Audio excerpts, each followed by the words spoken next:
নুরাল পাগলার দরবারে হামলার ঘটনায় মামলা, আসামি ৩,৫০০।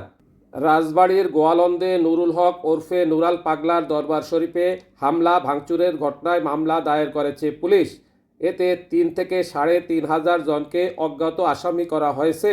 শনিবার ৬ সেপ্টেম্বর ভোররাতে গোয়ালন্দঘাট থানার এসআই মোহাম্মদ সেলিম মোল্লা বাদী হয়ে এই মামলা দায়ের করেন।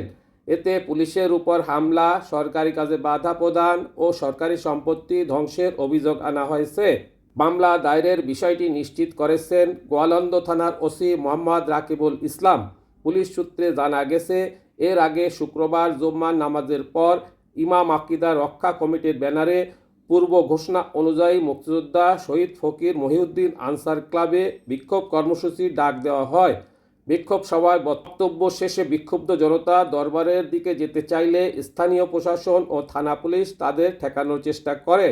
এ সময় বিক্ষুব্ধ জনতা গোয়ালন্দ উপজেলা নির্বাহী অফিসের সরকারি গাড়ি, অতিরিক্ত পুলিশ সুপার ও গোয়ালন্দঘাট থানার ওসির গাড়ি ভাঙচুর করে। সদস্য ও স্থানীয় প্রশাসনের 2 জনকে পিটিয়ে ও ঢিল ছুঁড়ে আহত করে।